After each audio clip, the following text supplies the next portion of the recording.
Hello and welcome to Digital Spy's latest Doctor Who video review. If I was wearing a top hat, I would doff it to you.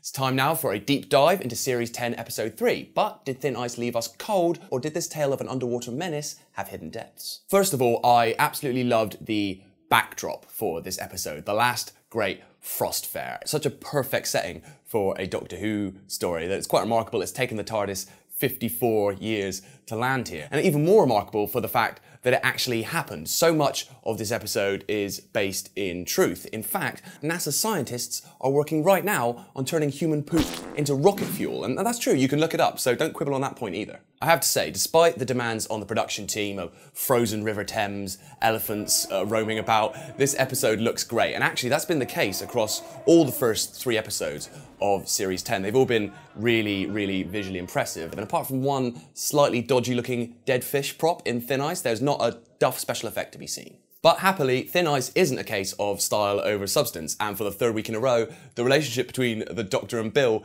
is really at the heart of the episode. I'm absolutely loving, and I apologise for using this word, but I am loving the banter between the two of them. I love the playful exchange about the butterfly effect, and Pete, the poor missing companion. All that stuff gets a thumbs up from me. But if Series 10 were nothing but good times and larks, then it might get a little bit stale. So it's great too to see the Doctor and Bill's relationship being dealt its first real challenge as Bill comes face to face with the Doctor's other constant companion, death.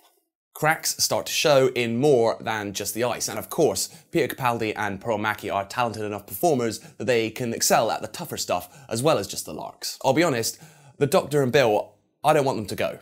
And as well as being important for the characters, the Doctor and Bill's first big fallout really sets the tone for the episode, because whenever Thin Ice is threatening to get too cutesy, the writer, Sarah Dollard, reins it in. You know, we meet some mischievous little pickpockets, and then immediately one of the cute little urchins is fed to a giant sea monster. Lovely stuff. The episode is a fun romp, but it does also have a bit of an edge, so it doesn't shy away from the issues of racism that Bill would have faced in the 1800s, but nor does it get on its soapbox. It's still a sci-fi action-adventure, but sort of gently touches on these big, important issues. It entertains and it educates, of course, it's Doctor Who.